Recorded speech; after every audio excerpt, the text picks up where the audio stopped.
এটাই তো হচ্ছে বিষয় যে মমতা ব্যানার্জি আজকেই বলেছে আমার সিআইডি গ্রেফতার করেছে মুফাক্কুল ইসলাম। তাই মমতা মালদার মোথাবাড়িতে যে ঘটনা ঘটেছে, যে করেছে তাকে হাতে না থেকে ধরেছে জানেন আমাদের সিআইডি, অর্থাৎ লোকাল পুলিশ নয়, বাগডোগরা দিয়ে পালাচ্ছিল, মুম্বাই থেকে এসেছিল, মুম্বাই থেকে বিজেপি ধার করে ওই মিমকে নিয়ে এসছে ISF Pradesh. This channel does not promote any violent, harmful, or illegal activities. All content provided by this channel is meant for an educational purpose only. গণতান্ত্রিক শান্তিপূর্ণ গণতান্ত্রিক পদ্ধতিতে সাধারণ মানুষ করছিল, সেখানে দেখা গেল আন্দোলনকারীদেরকে মানে কোমরে দড়ি মেরে টেনে নিয়ে যাচ্ছে। কি বলবেন? এটাই তো হচ্ছে বিষয় যে মমতা ব্যানার্জি আজকেই বলেছে আমার সিআইডি গ্রেফতার করেছে মুফাক্কুল ইসলাম। তাই মমতা ব্যানার্জির পুলিশই এসআইআর নিয়ে ভোট বাঁচানোর জন্য যারা শান্তিপূর্ণ আন্দোলন করছিল তাদেরকে অন্যায়ভাবে ধরে কোমরে দড়ি বেঁধে কোর্টে তুলছে, এবং সেখানে মধ্যে একটা মুফতি সাহেব, মৌলানা সাহেব, স্কলাররাও ছিল। এ থেকে বোঝা যাচ্ছে মমতা ব্যানার্জি মুসলিম বিদ্বেষী কোন চরম সে আইন পৌঁছেছে। এখন মমতা ব্যানার্জিকে হিন্দু প্রীতির প্রমাণ করাতে হবে। মুসলমানদেরকে বিজেপির জুজু দেখিয়ে পকেটে করার চেষ্টা করছে, আর হিন্দু ভাইদের কাছে বার্তা দিতে চাইছে দেখো মুসলমান মৌলানা উলামার আমি কোমরে দড়ি বেঁধেছি, আমিও যোগী আদিত্যনাথের থেকে কম নয়, তুমি বিজেপির কাছে। দেখা গেল রশিদ পারদা, বাইরন বিশ্বাস, জাকির হোসেন এনাদের নাম আন্ডার জুডিকেশনাল থেকে ভোটার লিস্টে উঠে গেল, বাট কিন্তু সাধারণ মানুষের নাম উঠলো না। এই বিষয়টা কেন? এটা তো আমি অনেক আগে বলেছি, রাজনীতির নেতারা সব ফ্যাসিলিটি পেয়ে যায়, সাধারণ মানুষ পায় না। আপনারা জানেন আমাকে যখন জেলে রেখেছিল 42 দিন, ডিভিশন 1 ট্রিটমেন্ট হয়, অর্থাৎ ট্রিট হয়, অর্থাৎ ভিআইপি হিসাবে আমাকে অনেক সুযোগ সুবিধা দিতে চেয়েছিল, আমি নিয়ে নিই। কারণ আমি যার ভোটে ভিআইপি হলাম, তারা যেদিনকে ভিভিআইপি পরিষেবা পাবে আমি সেদিনকে ভিআইপি নেব। কিন্তু এটা তো সব নেতারা বোঝে না, ওই জন্যই তো বলা হচ্ছে এই সিস্টেমটা ঠিক আছে আমার দেশে, সিস্টেম পরিচালনার লোকেরা হচ্ছে খারাপ হয়ে গিয়েছে।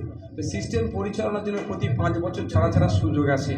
এবার সিস্টেম পরিচালনার দায়িত্ব আমাদেরকে দিন, আগে ভোটারদের নাম উঠবে, তারপরে নেতাদের নাম উঠবে। আমরা ঠিক উল্টো করে দেবো। পশ্চিমবাংলা সরকারের তৃণমূলের থাকার পরেও আজকে এই দুরবস্থা, কালকে যদি এই সরকারে আসে তাহলে আরো কত দুরবস্থা হবে। তাই এই সরকারটাকে যদি আমরা চেঞ্জ করতে পারি, সকলে কাঁধে দায়িত্ব নিয়ে মানুষের কাছে পৌঁছে বলা যে ভাই কি আসছে কে যাচ্ছে, এই দায়িত্ব নিয়ে লাভ নেই।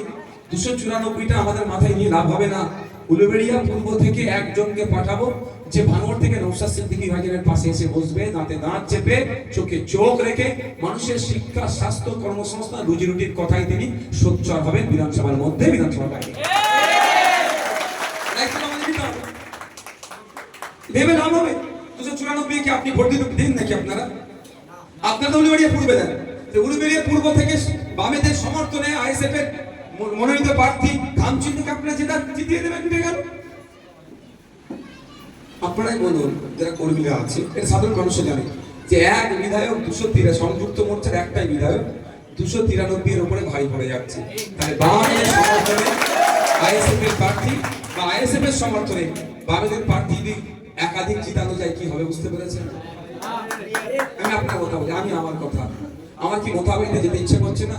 যাদের বুকের উপর দিয়ে ভিডিওর গাড়ি চলে গেল, যাদেরকে ধরে অ্যারেস্ট করেছে, আমার প্রার্থীর কথা আমি বলছি না, প্রার্থী লড়ে নেবে, প্রার্থী লড়ে নেবে, নমিনেশন হবে কালকে 4 তারিখ তো, কালকে নমিনেশন করাবো, দেখে নেবেন, কাল পরশুর মধ্যে নমিনেশন করিয়ে দেবো, দেখে নেবেন, লড়ে নেবে।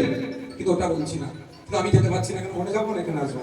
আর আপনারা যদি এরকম 10টা মীনাক্ষী মুখার্জি, দীপশিতা, বিকাশ রঞ্জন ভট্টাচার্য আছে, নওশাদ সিদ্দিকী, ওইদিকে শামসুল আলী মল্লিক, তাপস ব্যানার্জি, বিশ্বজিৎ মাইতি, প্রিয়াঙ্কা বর্মন থেকে শুরু করে হাওড়া জেলা হুগলি থেকে শুরু করে একাধিক যদি লড়াই করার নেতা তুলে দেন, বিধানসভার মধ্যে কিছু মানুষ সামলাবে, কিছু মানুষ হাওড়া সামলাবে, কিছু উলুবেড়িয়া সামলাবে, কিছু মুর্শিদাবাদ সামলাবে, কিছু মালদা সামলাবে, এরা মিলে সারা পশ্চিম বাংলাটাই কিন্তু আগলে রেখে দেবে, শিশু নাই কোনো ক্ষতি হতে দেবে না। মানুষের কাছে গিয়ে বোঝাতে হবে যে আসুন, ঐক্যবদ্ধ হয়েছে, আমরা ধর্মনিরপেক্ষ শক্তিগুলো এক হয়েছে, এবারে আর কোনো ফুলে হাত নয়। এখানে যারা তৃণমূলের অত্যাচারে বিজেপিকে ভোট দেয় তাদেরকেও বলুন, যেখানে বিজেপিকে ভোট দেওয়া মানে তৃণমূলের অত্যাচারে দেয় ভাই, রাগ মেটানোর জন্য বিজেপিকে দেয়, তাহলে সে বকলে তৃণমূলেরই সুবিধা হচ্ছে। এই উলুবেড়িয়া পূর্বতে যদি মনে হয় তৃণমূলের এই অন্যায়ের, কাটমানি, দুর্নীতির অপশাসন করা দরকার, তাহলে ভোট আর অন্য কোনো জায়গায় দেওয়ার দরকার নাই। আগিয়ে আসুন, খামচিহ্নকে দাও, খামচিহ্ন এখানে জিতছে, মার্জিনটা একটু বেরিয়ে দাও তোমরা। এটা আপনারা বাড়িতে বাড়িতে গিয়ে বলতে হবে।